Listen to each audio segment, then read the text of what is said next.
What's up, everyone? Perry here at New York Comic Con 2025 for another interview. Another highly anticipated one. I've been itching to talk to the team behind Starfleet Academy, and early congratulations. I cannot wait to see your show. Oh, thank you. So excited. Alex, I'm going to start with a question for you. And Noga, it's going to be a little awkward for you because I want him to give you some flowers here. So I'm really curious to get a little insight into the experience of picking a co-showrunner. One, deciding you need a co-showrunner, but also what it was about Noga and also her work that made you say, that right there is the perfect partner for me. That's such a great question. Thank you for asking me that. So I first of all, I love working with partners. I feel like I'm better with a partner. I'm very unprecious when it comes to ideas, so I always like something to push against. I knew, I'm not kidding, I knew within 20 seconds that Noga was the person. And I knew it because I could tell in her bearing that she was wildly responsible, and I could see that she was going to fill all of my weak spots, of which there are many. And so I just felt it. I knew it. It was one of those things that was very unspoken. But I knew it, and I could tell in our sensibility in how we talked about story and what we wanted to foreground in the storytelling, that not only was she a huge fan of Star Trek and clearly did always want to go to Starfleet Academy, but understood that we can have all the explosions and we can have all the special effects, but at the end of the day, the story is very small and very intimate. And I was never going to be in a position of having to convince her to make things more emotional, which sometimes can be a thing, you know? So I rely on Noga for enormous amounts of the day because she just keeps everything organized, while also having two children who climb on her like a jungle gym. Yeah. What a beautiful combo to have in your life. I love it. To build a little on what he said, because he mentioned you're a big fan, I'll give you a big two-part question. When this opportunity came your way, what single part of being a showrunner on this show were you most looking forward to getting to do? But then also, can you tell me something you've experienced making Starfleet Academy that wound up being more creatively fulfilling than you ever could have imagined at the start? Oh my God, yeah. Wow, you're going deep. Try, and I come out hot. Dude, I think that, so wait, ask the first part of the question again. The first thing that you knew you were excited to get to do as a fan. Honestly, it was to work with Alex. And it's not just because he just said nice things. And it's that too. Because for me, I grew up watching Star Trek. I grew up in New Mexico where there wasn't stuff. It was just, and my one connection to the world was through TV, and I would watch Star Trek, and I would stare at the stars, and I would be like, I want to go there one day, right? But I get nauseous and motion sickness, so I didn't want to go actually literally into space. So instead it was 2009, the new Star Trek movies came out, and Alex wrote those, right? He wrote that one in 2009, and I was riveted. I remember coming home from the theater, and I jumped on my bed, because it reinvigorated the franchise in a way that I didn't know was possible. And so when this opportunity came up, first of all, I'd always wanted to make Starfleet Academy. But then when I knew I could make it with Alex, I had also watched his shows.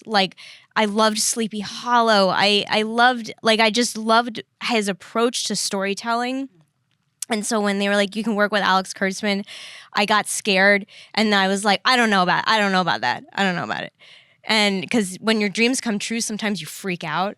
But then it's the same thing. I think he and I both had the same thing. The second we locked eyes for the first time, we just knew, I just knew, I guess I'm making this show now. You just see it. When you see that we get to have many artistic soulmates in this work, and I just knew instantly that he was one of mine. When your dreams come true, sometimes you freak out is something I'm not going to unhear because I get it. It makes all the sense in the world. I might come back to that idea later. But right now, I'm going to continue forcing some of you to give each other flowers. Paul and Holly, I'm going to come your way with this question. I love the fact that we often talk about what newcomers learn from the acting veterans, but I also love the fact that it goes the other way as well. Can you each tell me something about the folks sitting behind you that made you stop and go, my God, that's something else, and it inspires me? Well, let me just say how much I learned from Paul.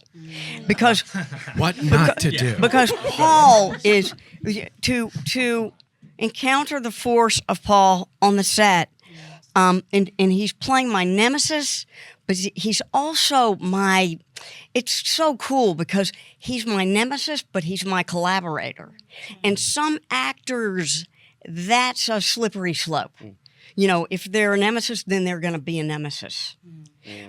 So Paul, that's not the deal. That's not the compact that he brings, because he's like he's an actor, and he's fun, and but he's also tremendously devoted, tremendously prepared. And so that combination that I was confronting every day was like some kind of extraordinary reassurance for me. It was like, oh yeah, it was like a validation of the space, of the playing space, to have somebody with his decades of experience challenging me and also supporting me simultaneously. He was my colleague, he was my friend, my enemy. Yes, my enemy. And if I was that any was of those like things, that was it's a because really if I was fun. any of That those was a things- fun combination to have, No, and I no. must say it was like really invigorating, extremely, really invigorating. Like I wanted to be at the top of my freaking game with Giamatti, because he made me be, because he was. So that was so enlivening. You know, every second, he's like one of the great actors that I've ever worked with because of this thing. You know, because of what he brings that we all know, but what I know, you know, it's like in the wings. What I know is like behind the thing is so rich and textured and granular that Paul brings. So, I don't yeah. like your body language. I feel like you're going to shoot this down now and not take I'm your not gonna shoot flowers it when down. you've earned them. If I was any of those things, it's because there's an enormous open door that just opens in front of her that lets you do all of these things. I'm not like that normally. I'm awful. I'm terrible. I'm not good. No, it's because you've got somebody that lets you in such a profound way that you feel utterly free to do whatever you want to do. There's no question that what you're going to do is going to come back at you. You're going to be supported. It's ridiculous. I want to say one hilarious thing she did very early on when we did the first table reading. She turned to me and she said, "This is really great. This is really great. This whole thing with being the captain, is this a big deal?" That's what she said to me. And I was like, yeah, I think it's a big deal, Holly. But that was great. There was just this kind of like, okay, this is cool. I'm going to play around. I don't know this is great. I'm just here having a good time. You know, these guys, I really only got to work with him, but I got to be around all of these other people.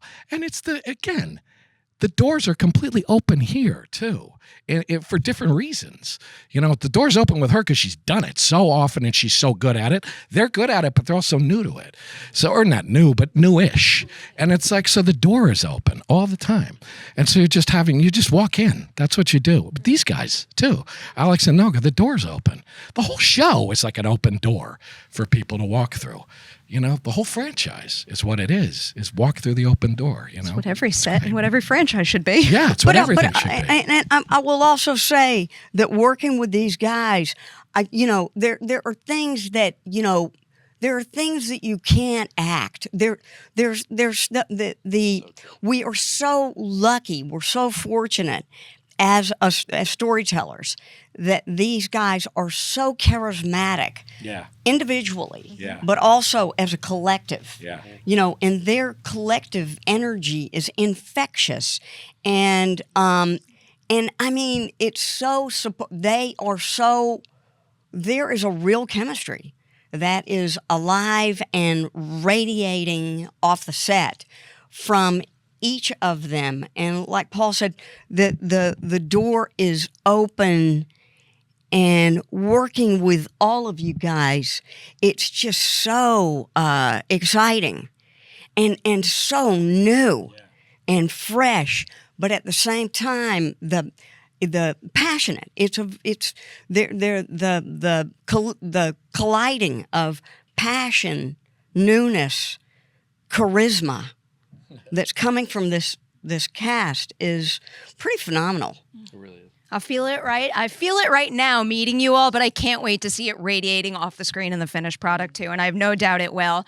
For all of you now, this kind of leans into what Noga was describing before, the idea of, basically getting to live your dream, but it being kind of scary because it's not easy and there's a lot of pressure when you jump into a franchise like Star Trek. So for each of you, because I'm a big believer that, yeah, you can have the fear, but what matters more than anything in the world is that you believe to your core that you belong there. Can you tell me the very first thing you did either in prep or on set that made you stop and go, like, my God, I deserve this and I belong in Star Trek?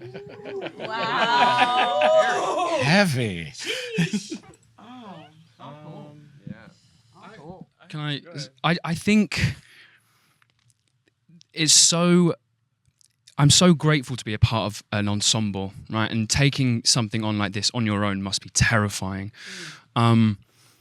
And the relationship that we've built with each other, sort of subconsciously, like there's a recognizing with each other that there's no one else in the world that's taking this on. And there's a recognition in all of us every day on set where we're not alone. So I can't help but feel like I'm not supposed to be here, or I don't deserve that, because like it's just unbelievable. And I think it's actually good to keep a little bit of that. Like I'm here to add something, not just to take away from it. And everyone I'm sitting next to here and in front encourages that. Let's lift it up. Let's add something more. Let's add something more every day. And the amount I'm learning just by being a witness is incredible. Absolutely incredible. Yeah. I'll say for me, I had a enormous amount of anxiety in the first few months of filming. That I honestly just kept inside and didn't even like say out loud. But I had a lot going on to transform into a Klingon. I was, prosthetics, makeup, wig. Also, I think I can say this but my voice is like completely different. It's like octaves lower, and I've never done that before. And also just knowing how iconic Worf is, I just felt like, damn, like there's some big ass shoes. Like that's a lot of pressure. And the day that I felt confident I could do this was Holly. It was one day we were shooting one of the scenes of my episode, and I did what I did, and then I walked off to the side, and I was kind of like, fuck, like shit, fuck, I don't know what's going on. And then Holly, you walked up to me, and she was like, wow, like you're doing an amazing job. You're really great. Like in your own way, you said you ate that, Holly. Holly was like, you ate that. You ate that. And I was like, you know what? Yeah, I did. And in that moment, I went forward. I was kind of like, you know what? I'm a bomb. Jaded is a bomb ass Klingon. I deserve to be here. And I am doing an incredible job. Yeah. First time I felt like I belonged in Star Trek. Well, 2 days ago. No, but it's kind of true in a sense that like this is so big in a way that it's you kind of always feel like you're in something that is so far beyond you, and you're just hoping that you can contribute in a way that people will enjoy and that will, add something. I think that it took a lot of time for me to really accept what was happening. I was just kind of doing the job as well as I could. And I think that I had a lot of conversations with Alex about like how I didn't want help because I was too scared to ask for help and all these things. So to be very honest, it took a while for me to like settle, emotionally at least. But I think that after seeing at least the pilot and the finished product of what it was that we were making, I'd never been on camera before, so I had never seen myself like act before. So I had no idea what I was doing, and I would forget about what I did like the next day. So like the whole time I'm like freaking out, like I have no idea what's going on. So I think once I saw the kind of direction that they had in mind and like the finished product of what they had been cooking up behind scenes, and I was able to breathe. Yeah. I feel like this is one of those things that'll just never stop hitting me. Like the realization of what I'm a part of and who I get to work with and just how lucky I am. I don't think the realization of that will ever stop. It's just something I discover in new ways every time I go to work, every time I see these guys outside of work, every time I see finished products or new scripts that we receive. It's just the gratitude is just something that will always hit me forever. Yeah. Good thing, beautiful thing. Yeah, I mean, I feel similarly that it's such a crazy thing to be a part of that I don't necessarily feel like there was one moment that I could really take that in, like even today still. I don't mean that in a negative way, just that I don't know that there'll be a time where I fully feel and receive and know that I'm on Star Trek, like maybe when it comes out, you know.